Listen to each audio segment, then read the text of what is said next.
Creative Magic Club.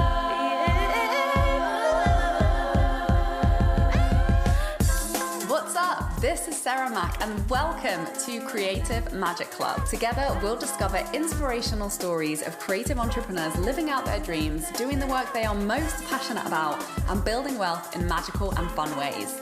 While building a six-figure income as a writer and coach, helping other women to launch their dream businesses, I've connected with so many incredible people and seen it proven again and again that you can thrive financially doing whatever it is you are passionate about. I am here to share life-changing strategies for mindset, making money, and reaching more people with your work in a business and life filled with creativity, freedom, and fun.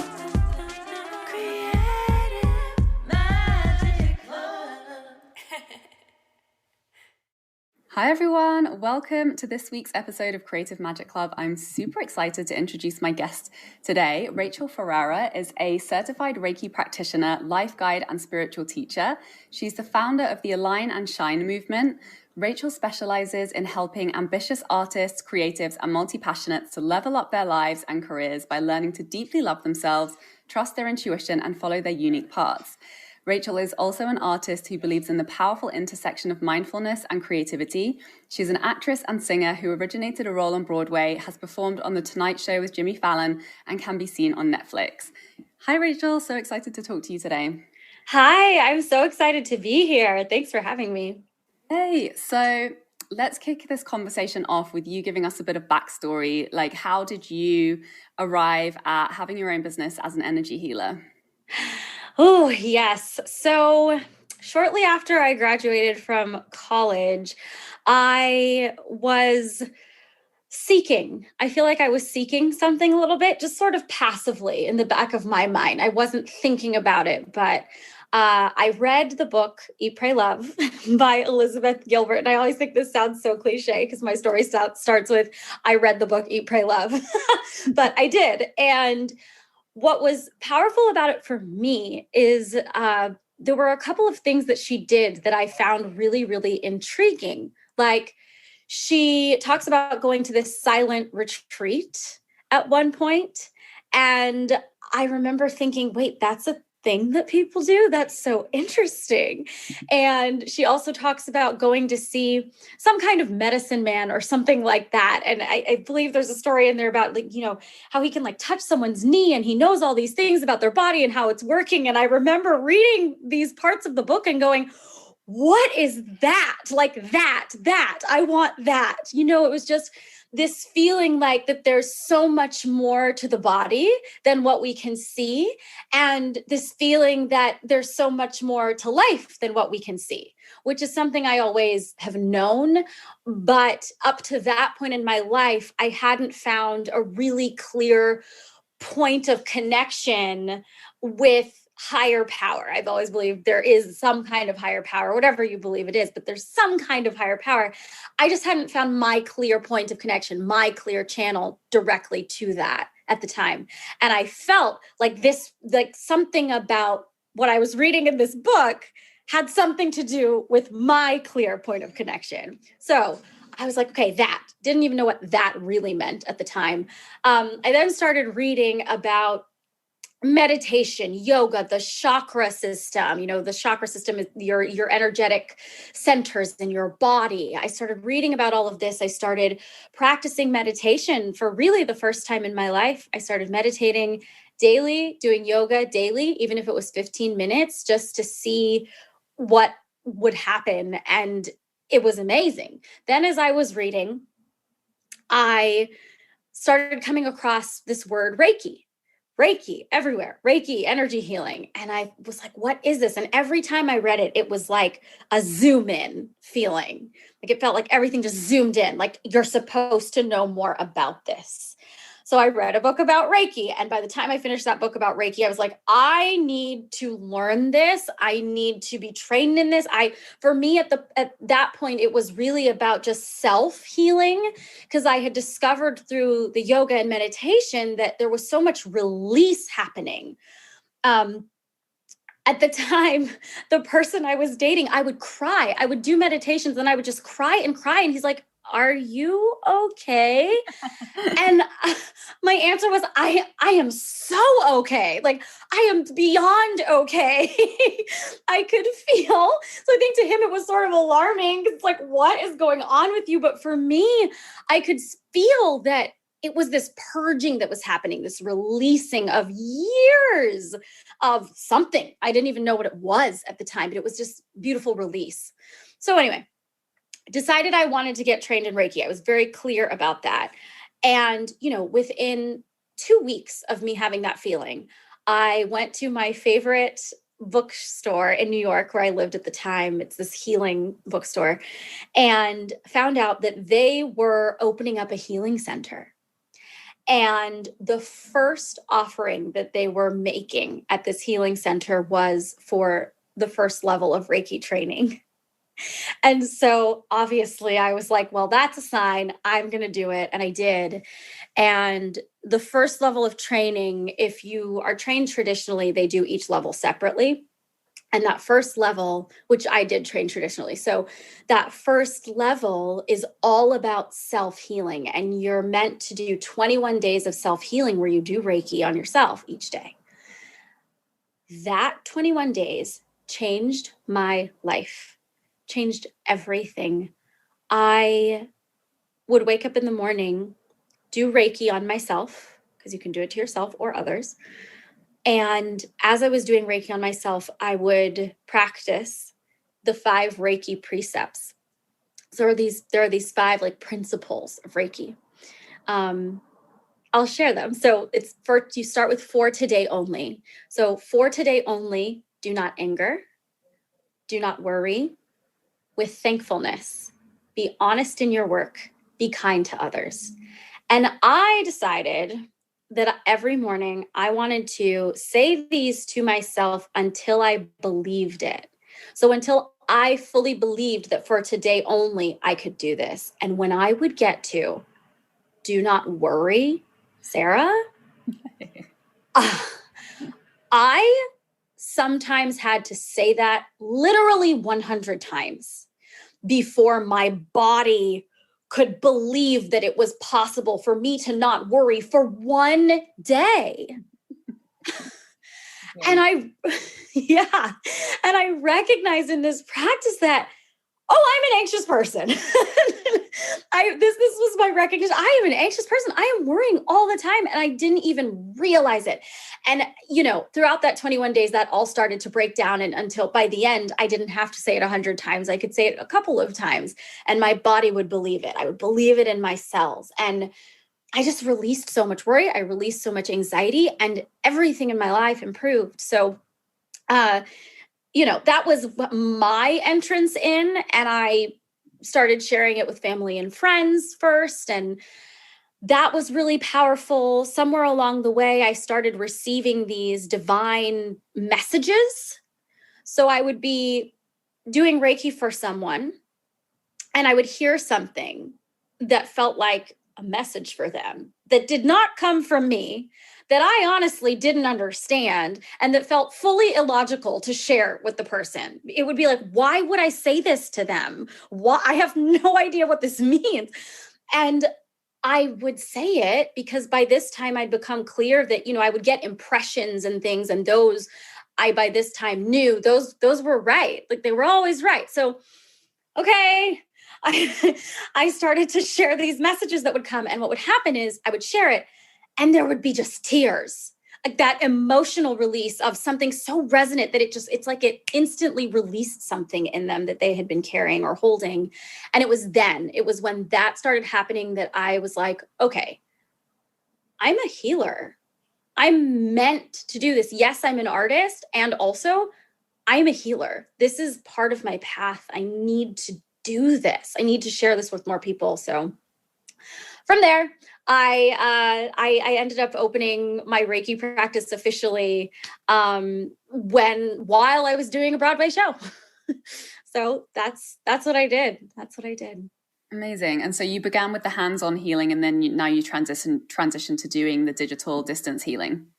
That's correct. Yes, I started with hands-on healing, and I actually, right before I opened my practice, I had been on this kind of 3-year journey of just really freedom. So I wasn't based anywhere. I had moved out of New York. I was just following my intuition, living moment by moment, letting my intuition tell me, where do I need to go next? How long am I meant to be here? And it was that in itself, life-changing experience. Um, and I went back to New York to do the Broadway show. That's why I started it then. Because I was like, well, I'm in one place for a while. So I started with the hands-on. And shortly after that show closed, I decided to come out to LA. I eventually moved here, but I was just coming out for a while, and my clients still wanted to work with me. And I knew how well distance healing worked. And at first, they were a little like, is this going to work? Am I going to like it? People are a little skeptical about that sometimes, or they were. I think people are more open now that 2020 happened and everything turned virtual. But yeah, it was really interesting. I had clients who literally said to me, I really wasn't sure if I was going to like it. I didn't know if I was going to keep going. And then I realized it's actually amazing. I get this same amount of healing. I find sometimes it's even more powerful, honestly. So yeah. Yeah, I've heard that. And I've done a lot of distance virtual healing sessions. And yeah, it's really, really magical. Sometimes you really feel it and you really feel the releases. Sometimes I feel like I'm just in like a meditative state. Mm-hmm. And I can't really feel that much, and then my entire life changes. Yes, I have a client said to me, she was like, it feels like sometimes I work with you and it feels like we're not doing anything. Like it feels like we're doing nothing, and then I see all of the changes happen in my life. Totally. Okay, I have a few follow-ups from your story. First of all, what's the name of that bookstore in New York? Namaste Healing. Oh, I discovered that bookstore for the first time, and I was like, I had to drag myself away. I was in there for like hours. I'd already spent way too much money. I was like, yes, 14th Street, right? Yeah.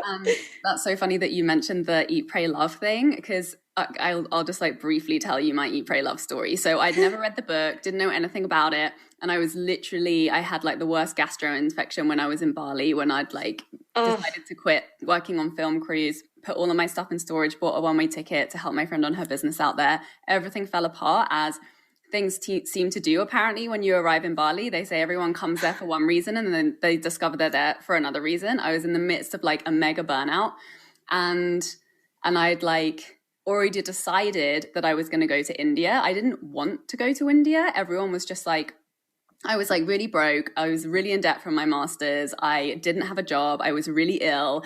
And I was like, I'm screwed. India is like the cheapest place I can go and like do yoga and meditate and recover from my burnout. I did my Vipassana 10-day meditation retreat there. Didn't plan any of this, didn't want to do any of it. And I discovered the Eat, Pray, Love movie when I was like sick with a gastro infection in Bali. And I was like, wait, what the hell is this? Like, this is what's happening to me right now. Like, I don't understand.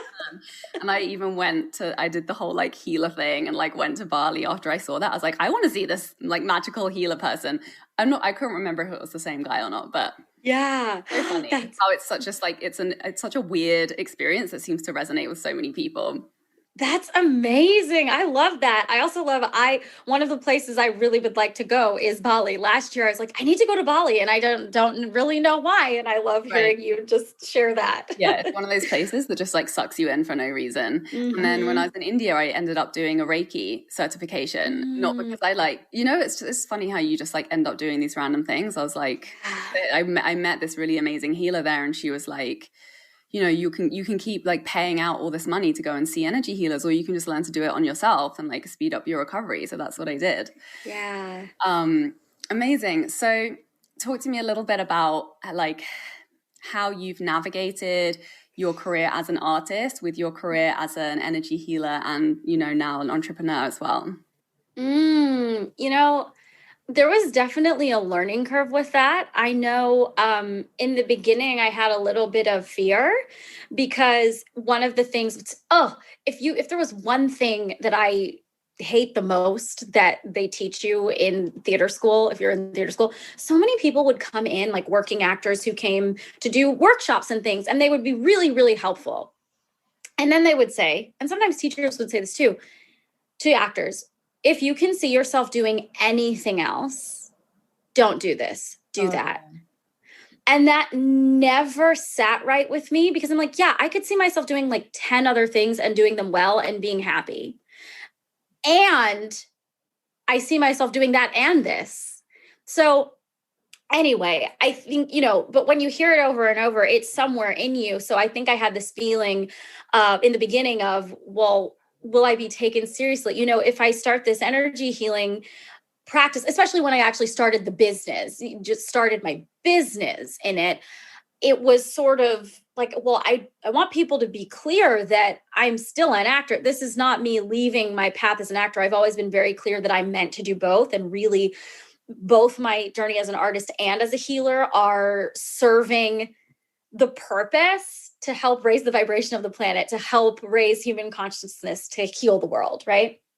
And so I think that was one thing that I had to navigate in the beginning. And what has really helped me, so first I had to release those thoughts and feelings and just know in myself what I was doing and why.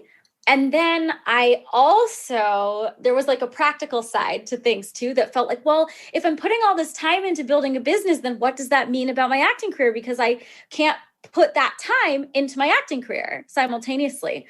And what I really had to learn, and this was partially thanks to an amazing business coach that I was working with early on in my business, we really worked on recognizing that it's all part of a whole, that they feed into each other.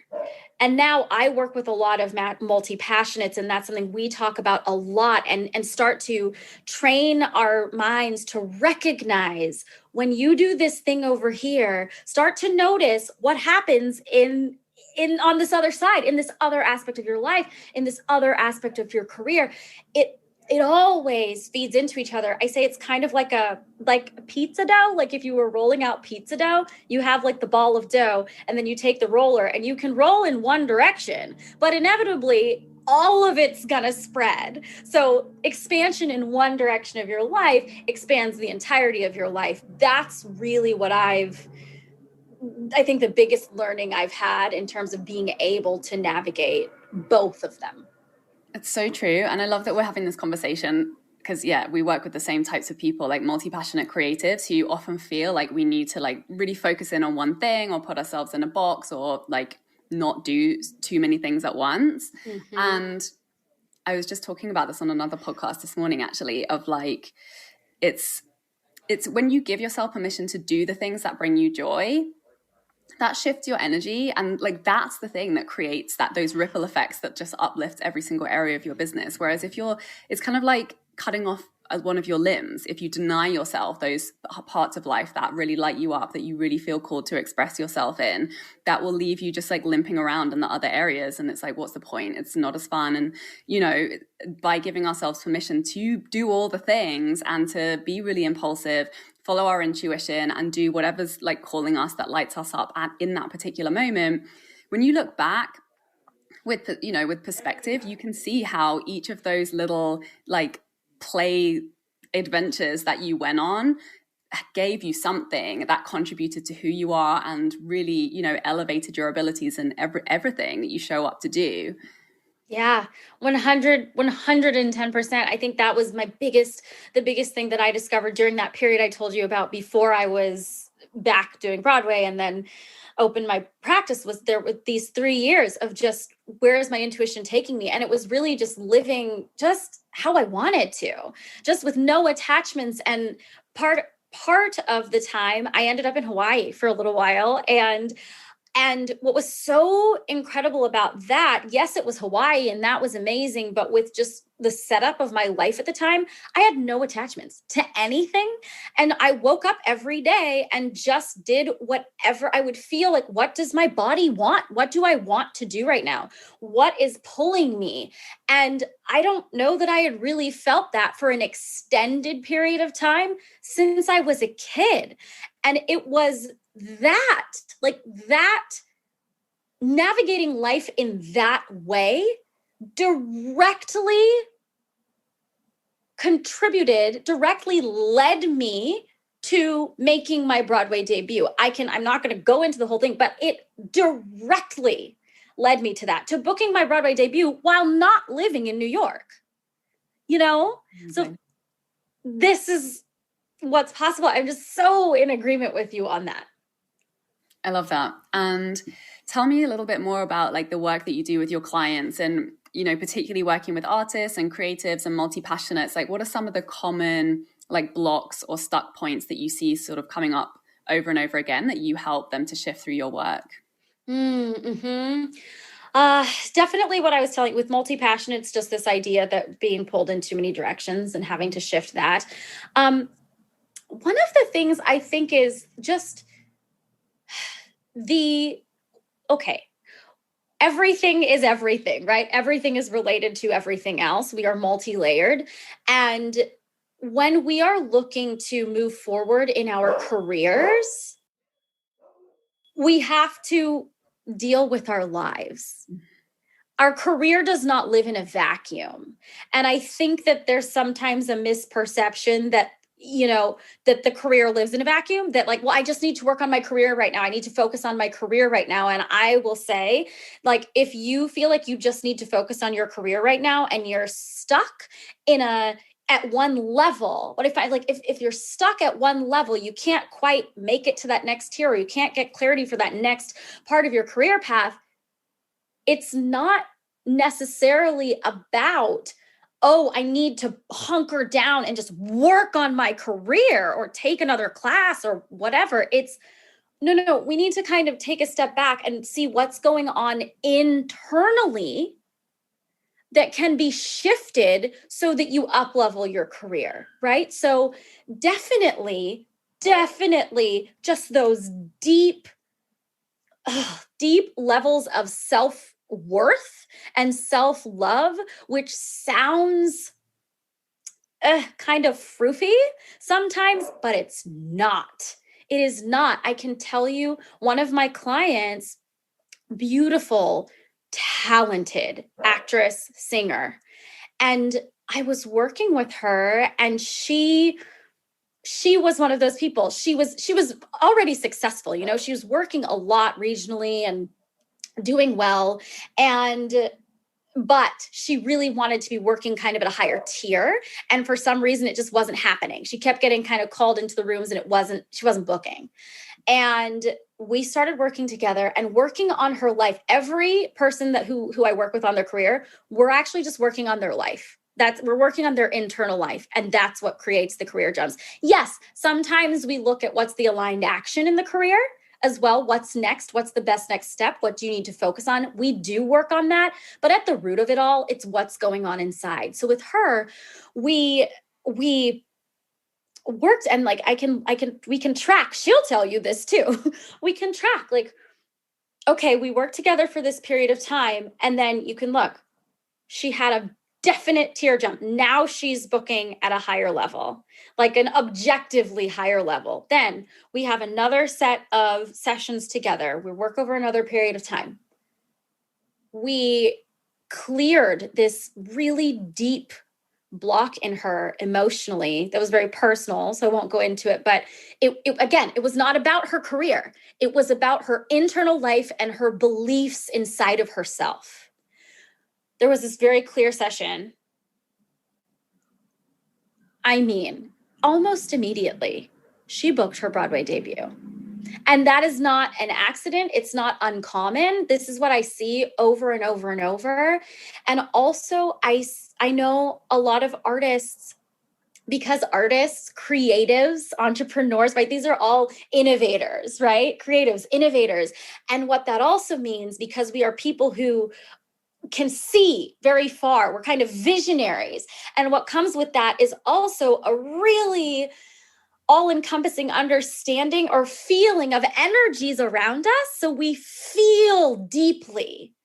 We have to be able to kind of feel deeply to be able to see, do you know what I mean? To be able to see what's possible beyond what's already manifested. So there's these deep feeling people that I work with. What happens sometimes is those deep feelings get tangled and there's a lot of emotional tension. We don't know why, or a lot of times it starts to manifest as something like depression. And what I'll say is if you're experiencing something like intense depression or intense anxiety, we need to look at that. It's when we look at that and are able to untangle it, get to the emotional root of it, clear that, that's when the career moves forward. So I had one of my clients says basically every chance she gets, she says, after 3 sessions of working with me, her 3-year depression was gone. And at this point, this has been a couple years and she's still doing great. So I think just I really want people to know, the artists, creators, entrepreneurs, to know that if you feel stuck in your career or in your life, there's a way out of it. It doesn't have to take forever. It just takes willingness, for sure, on your part, and also knowing where to look. That's what I know where to look. I know where to look and how to move through it so we can release it. Oh, so powerful. You're so powerful. And this is such an important conversation, right? And I really had that realization for myself when I went through chronic fatigue and depression in that transition point where I was, moving on from working in film and doing my master's to starting to work as an entrepreneur. And, it's like the way we traditionally come at things is like, how? What steps do I need to take to, create the result? And I'm like typical, type A overachiever, was like, I'm going to do everything and anything within my power to get better and to get my result. And I'm willing to try everything, and everything that I try, I'm deciding will be the thing that gets me better. And that is really the thing that got me better. But it got to a point where it's like, I was doing all the self-care stuff. I was doing all of the nutrition and supplement and, all of that kind of physical stuff, mm-hmm. and cleaning up my diet and all of that stuff. And then I discovered mindset work and the power to magically attract resources and even though I was always doing that all along, I really, was aware of my capacity to be able to do that and being really intentional in terms of where I was going. I'm really committing to that and making much faster, significant changes through mindset work. And then I just had this feeling that I was like, there's more to work on. And I just felt that it was something I didn't know about, that I needed support to shift. And it was that energetic and spiritual support and healing that comes through, energy work and working with healers. And when I really realized that and started committing to that type of a work, then it was that was the thing that had the biggest impact and the fastest results. And, mm-hmm. It's so important to talk about it. And it's so important to educate people about it, because it is such a powerful tool. And it's almost like, we inherit all of this stuff from our ancestors, from our parents, from our grandparents, all of these, just like we inherit our eye color and the color of our hair and our genetic disposition for certain diseases, and we inherit fears and anxieties and just behavioral patterns that are the things that can keep us feeling stuck when we're moving into expansion and we're living in a time and a place which is completely 100% different to even our parents in terms of opportunity and what's possible for us in terms of the types of labor and activities that we do in order to create the things that we desire. And that's where energy work is so powerful, to just kind of it's like a big cleanup, an internal kind of spiritual energetic cleanup, right? Yes, I love that. I say it's like cleaning out a closet, right? It's like organizing a closet, and you have to kind of take everything out, lay it out on the table, and then figure out what goes where and put it back. And that's what I feel like I help people to do. on this, it's interesting because the work that I do, it's on an energetic, emotional, and physical tangible level, right? So it is the energy, and then it's also the emotion, and also the mindset, and like deprogramming those beliefs that we inherited or learned, and then reprogramming the ones that serve us now. That's part of it too. And then, like I said, sometimes actually looking at, okay, what are the steps? What are the things we need to, what's the aligned action here? But yeah, I think it's really common to look at what's the strategy, and strategy is important, but we all know that already. And I personally think that one of the most powerful business tools is your self-development. I mean, they say entrepreneurship is one of the most what am I saying? What, you know what I'm talking about? Like, they say entrepreneurship is one of the most powerful journeys of personal development. Right. So it only makes sense to fuel and take care of and intend on expanding your personal development on a journey of entrepreneurship. Right. It's like 90% of the strategy is the mindset. What is it? And then that quote, and then it's like, and then the 10%. Oh, it's 90% mindset, 10% strategy, and then the 10% strategy is mindset. Yes. It's like taking care of your energy and the embodiment, because it's true. And in entrepreneurship, you're like, well, I have this big vision and I don't know how to get there. And you just come up against yourself over and over and over again of like, ugh, why is it so difficult for me to move forward in this way? And then you go inside and you pick out the pieces and you, like you say, do the cleanup. Yeah. And then you like, it's like you get like in a computer game where you get like a 1-up and you like shift to the next level, and yes, you just like found yourself on a whole new level. Totally. And it's untangling, right? Because sometimes we know that we're stuck, but we don't know why. And we can't, and sometimes it's hard to ask for help at that point because we don't even know what we're asking for help for, right? But that's one of my superpowers, is going, oh, there is a knot. Oh, the knot's so big that you have no idea what it even is. You have no idea what's actually stopping you. Perfect. You've come to the right place. Like, I love going in there and figuring out what it is, and just hearing people say, oh, I've been feeling this for so long and I never knew how to articulate it. That's where those like divine messaging and those downloads come in. And it's super powerful. I love it. Amazing. Well, thank you so much for coming and sharing your superpowers with us today. And everyone should come and work with you. So what have you got going on? Where can people find you if they want to learn more about what you're up to? Yeah, you can find me at effortlesseasecoaching.com.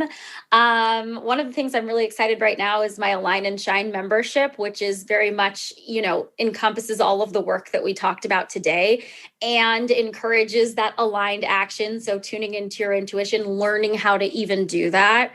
And you have to be energetically clear to do that. But we do all of that work. We learn to tune into the intuition so that when you're asking yourself, what do I do next? What do I need next? How do I move forward? You know what your next best step is. You don't have to be looking to other people for those answers. I believe we all hold our answers inside of us. We just have to learn to access them. So that's one of the things the Align and Shine membership does.